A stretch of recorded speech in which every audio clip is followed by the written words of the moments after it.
Tuhan, anak-anak muda dan anak-anakku sekalian, dimanapun berada,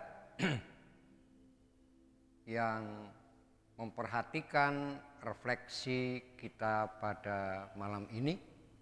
Berjumpa kembali, kita hendak memahami firman Tuhan, tapi sebelumnya marilah kita berdoa mohon berkat Tuhan.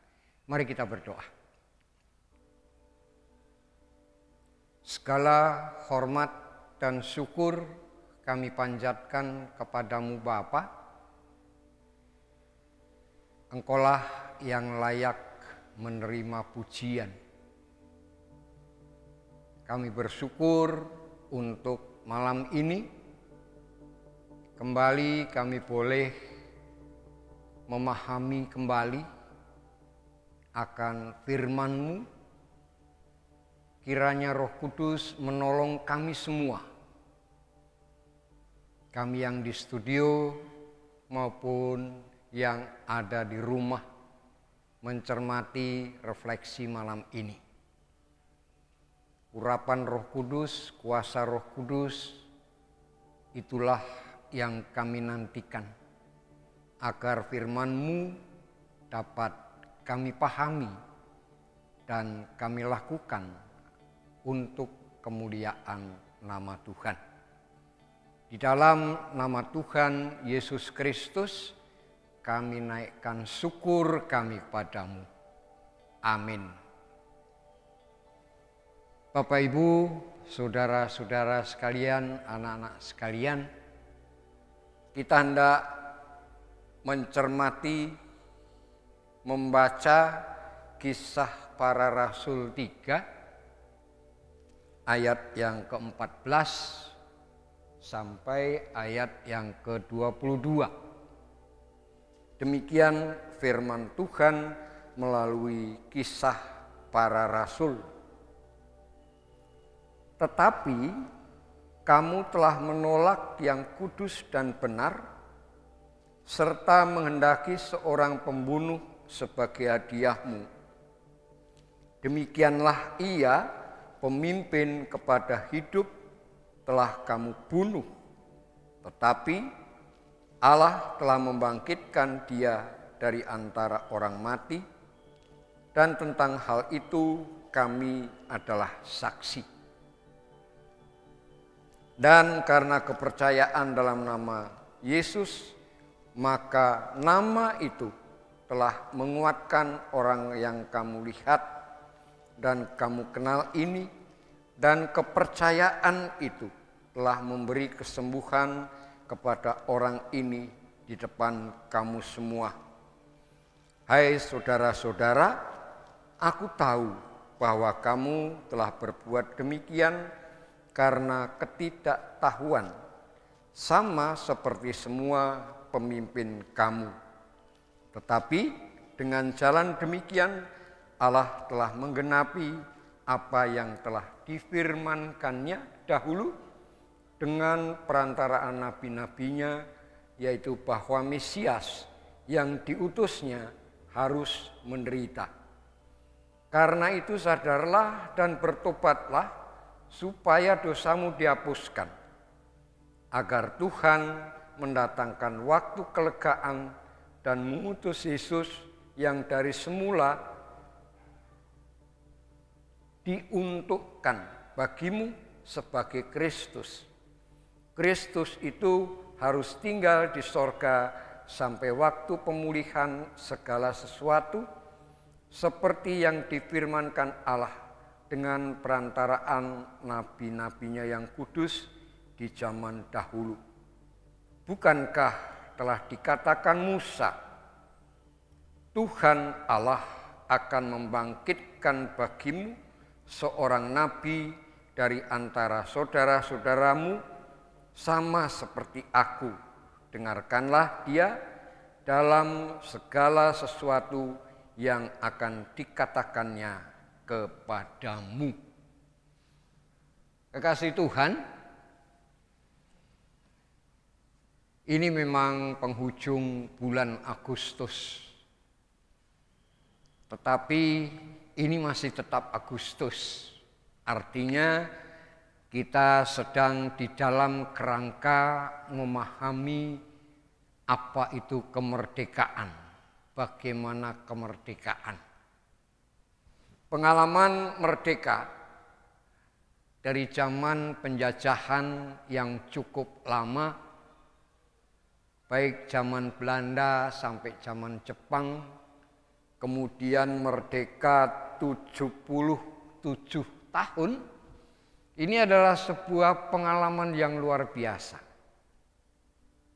Kenapa luar biasa? Karena kalau kita lihat zaman sekarang ini, dunia sedang resesi, dunia sedang mau bangkit dari COVID-19. Tiba-tiba terjadilah suasana tidak enak antara Rusia dan Ukraina yang menambah beban dalam rangka memperbaiki keadaan dunia ini. Tetapi Republik Indonesia menjadi luar biasa dan kita memiliki keadaan luar biasa di mana presiden kita melakukan segala yang luar biasa.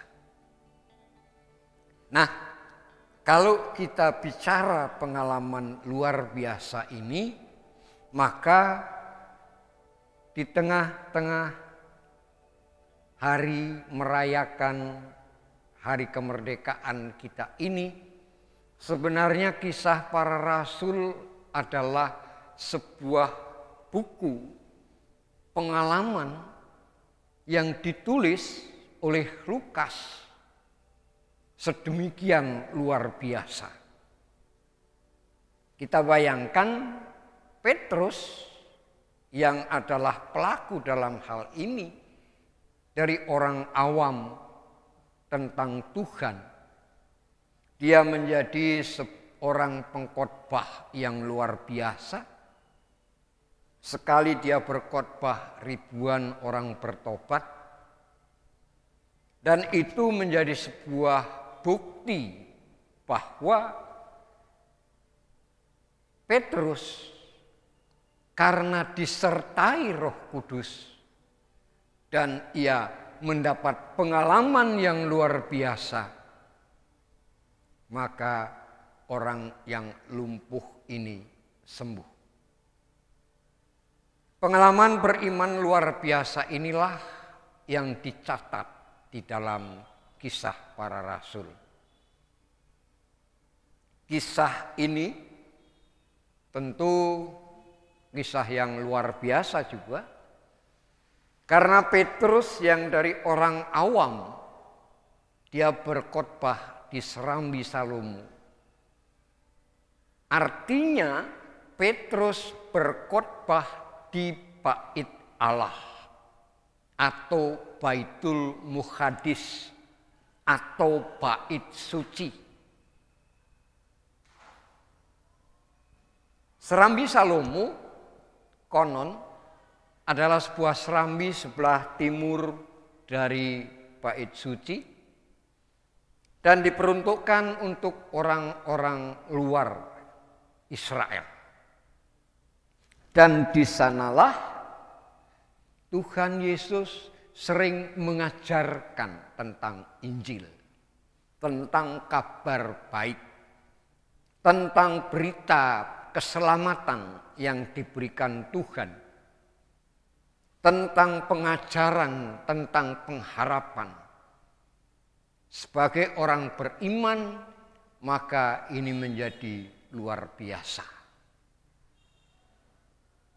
Bapak Ibu kekasih Tuhan, saudara-saudara sekalian dan anak-anak yang memperhatikan siaran ini, dari sanalah peristiwa luar biasa ini digaungkan.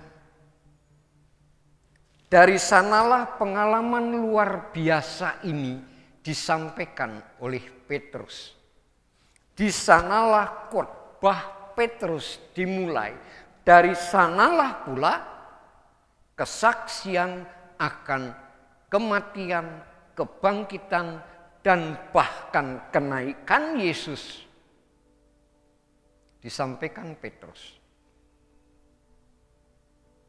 Nah, dari sana kita melihat satu hal, menurut saya cukup penting.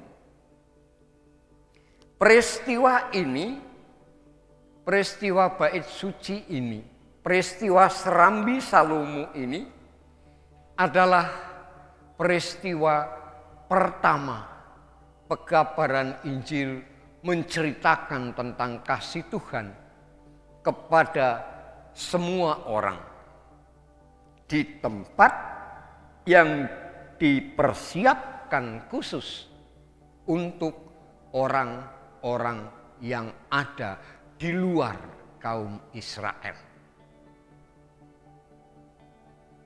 Bapak Ibu kekasih Tuhan, secara sederhananya demikian kalau kita tafsirkan, bahwa peristiwa tentang Tuhan yang menyelamatkan manusia bukan hanya diperuntukkan untuk Israel, tetapi peristiwa ini mengajak kita bahwa kemerdekaan orang Kristen,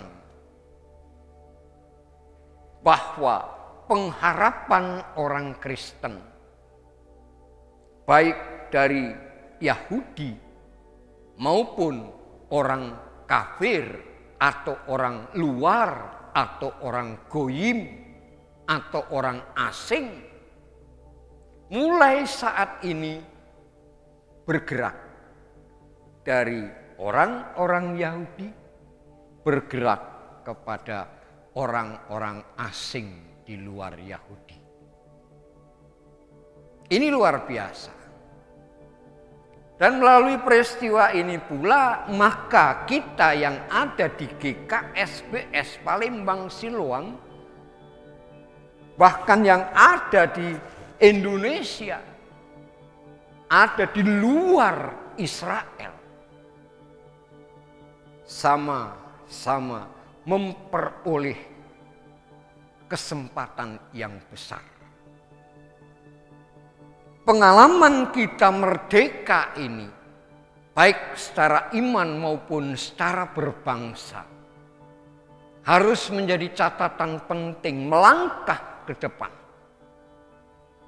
Harus menjadi momen penting bagaimana kita mengarahkan gereja Tuhan untuk menyandang sebagai duta-duta Tuhan. Seperti Petrus. Apa yang dilakukan Petrus waktu ketemu orang yang lumpuh ini? Mas perak aku tak punya. Tetapi dalam nama Tuhan Yesus, bangkitlah. Berita ini penting. Berita ini sangat luar biasa. Bahkan melalui peristiwa ini, Petrus mengalami peristiwa yang luar biasa. Peristiwa ini berarti yang pertama, Petrus dipandang layak menjadi murid Kristus.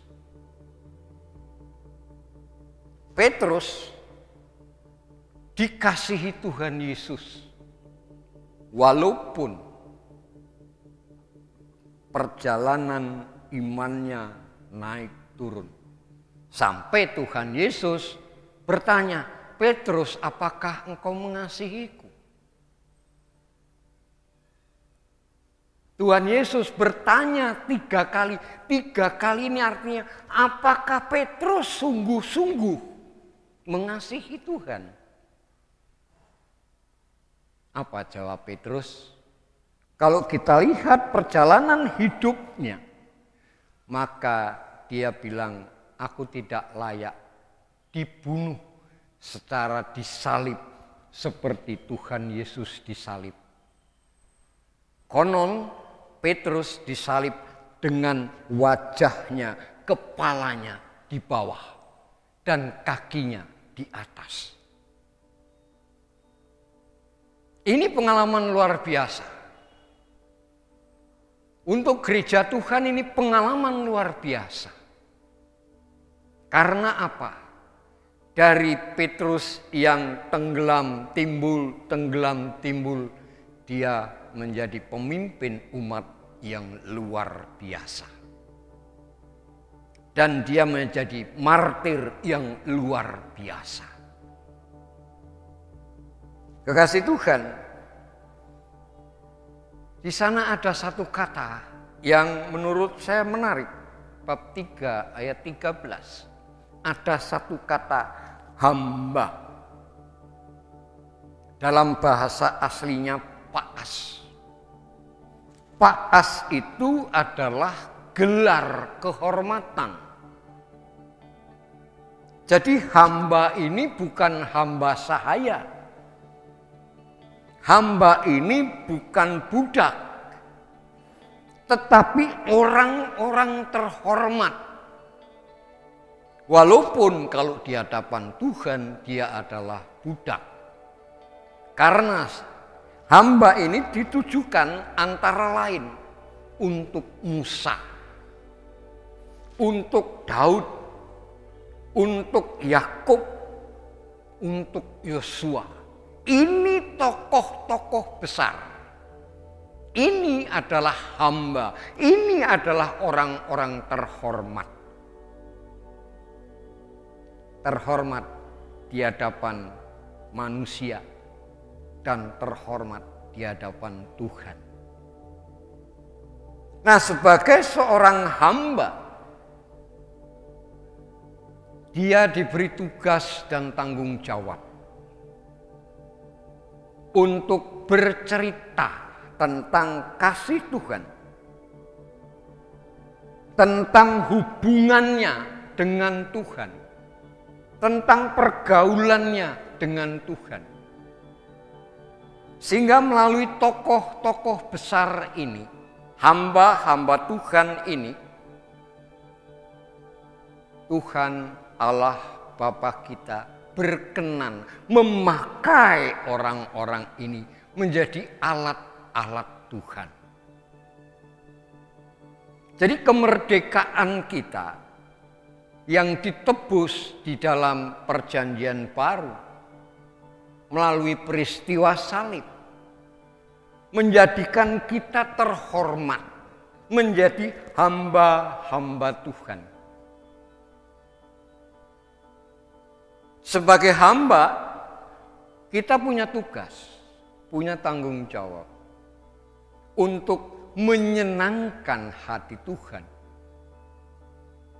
dengan cara melakukan perintah Tuhan. Jadi Petrus yang murid tadi, yang menghamba kepada Yesus, dia diperkenankan dan dibenarkan oleh Kristus. Dia dipilih menjadi hamba-hamba Tuhan. Jadi dari sana ada beberapa catatan. Catatan yang pertama, kita sebagai orang asing, tadi saya bilang istilah sana itu kafir atau goyim atau orang asing atau di luar 12 suku Israel itu, kita melalui salib telah mendapat jaminan kebebasan, kemerdekaan dari dosa, dari pelanggaran kita, pemberontakan kita kepada Tuhan. Dimulai dari serambi Salomo. Melalui hamba-hamba Tuhan, saat ini melalui kemerdekaan kita dan melalui kemerdekaan di dalam iman kita sebagai orang percaya, kita diberi pengalaman yang luar biasa mengikut Tuhan. Pasti timbul, tenggelam, timbul, tenggelam, itu adalah biasa. Itu kehidupan. Pasti ada masalah. Kalau tidak ada masalah, berarti kita tidak hidup. Oleh sebab itu, mari kita mohon berkat pada Tuhan agar pengalaman luar biasa ini menjadi momentum untuk bergerak maju, menyambut tugas dan tanggung jawab dari Tuhan Yesus Kristus. Yang kedua, sama seperti Petrus dan para murid yang lain, bahkan tokoh-tokoh Alkitab, pengalaman bergaul dengan Yesus Kristus, Sang Mesias dan Tuhan Juru Selamat kita, harus menjadi pegangan. Sehingga pengalaman ini, pengalaman bergaul dengan Tuhan, dan pengalaman ditolong Roh Kudus, harus menjadi pengalaman pribadi setiap orang. Melaluinya, iman kita, pengharapan kita,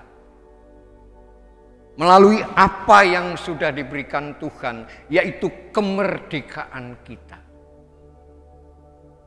dapat kita pikul. Tanggung jawab kita dapat kita laksanakan. Itulah sebagai hamba. Catatan yang ketiga, oleh karena itu sebagai hamba kembali, mari kita maju. Kita memiliki pengharapan ini agar tetap maju. Karena dengan demikian kita dipanggil untuk bercerita tentang pengalaman kita. Pengalaman yang luar biasa ini, agar orang lain pun yang rindu diselamatkan oleh Tuhan mendapat berita dari kita. Bapak Ibu kasih Tuhan, kenapa demikian? Karena penyelamatan ini, kemerdekaan ini tidak bersyarat. Maka kita pun punya tugas dan tanggung jawab menyampaikan berita keselamatan, berita bahagia, berita kemerdekaan ini tanpa syarat. Oleh sebab itu, terimalah kasih setia Tuhan di dalam iman kita, kepercayaan kita. Karena hanya dengan kepercayaan dan iman itulah kita dapat kembali merefleksi siapa kita. Kamulah bangsa terpilih, imamat rajani, bangsa yang kudus, umat kepunyaan Allah. 1 Petrus bab 2 ayat 9 dan 10 lengkapnya nanti dibaca sendiri. Ingat, kamulah, kita semua bangsa yang dipilih Tuhan. Bukan kebaikan kita, tetapi kesetiaan Tuhan. Terimalah itu. Lakukan tugasmu, selamat berjuang, dan selamat mengisi kemerdekaan.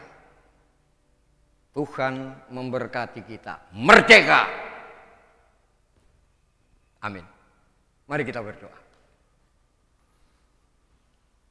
Terima kasih Bapa, melalui peristiwa bulan Agustus di mana Engkau memberikan kemerdekaan kepada bangsa ini, Dan pada saat di Serambi Salomo, setelah Tuhan Yesus naik ke sorga dan menggenapkan firman-Nya bahwa Engkau akan memberikan Roh Kudus, dan di Serambi Salomo Engkau memakai Petrus untuk menyampaikan berita luar biasa, pengalaman luar biasa, menjadi pengalaman beriman kepadamu dan bertanggung jawab kepadamu, dan kami bersuka cita karena Engkau berikan kami Roh Kudus sehingga kami dapat memanfaatkan momentum ini yang luar biasa ini untuk kemuliaan nama-Mu. Bapa di sorga, kembali kami bersyafaat berkati negara Republik Indonesia yang Kau percayakan kepada kami. Berkati Presiden Jokowi dan seluruh stafnya sampai Bapak RT kami, Pak Wali kami, Pak Gubernur kami. Engkau berkati, Engkau sertai walaupun ada cacat celah. Melalui kuasa Roh Kudus kiranya Engkau sempurnakan sehingga momentum 17 Agustus yang lalu menjadi momentum yang membahagiakan untuk kami. Berkati sesepuh kami, berkati majelis kami, pendeta pemberian-Mu, penatua, diaken, dan seluruh komisi yang telah Kau berikan kepada kami agar momentum ini dapat kami manfaatkan sebaik-baiknya untuk kemuliaan nama Tuhan. Kami serahkan seluruh dan seutuhnya, terlebih penghiburan untuk saudara kami Yansen dan untuk saudara-saudara kami yang sakit, juga saudara-saudara kami yang berulang tahun, kiranya Engkau berkati. Di dalam nama Tuhan Yesus Kristus, kami serahkan syukur kami kepadamu. Terpujilah nama-Mu hari ini sampai selama-lamanya. Amin. Terima kasih Bapak Ibu, anak-anak sekalian. Selamat malam, Tuhan berkati.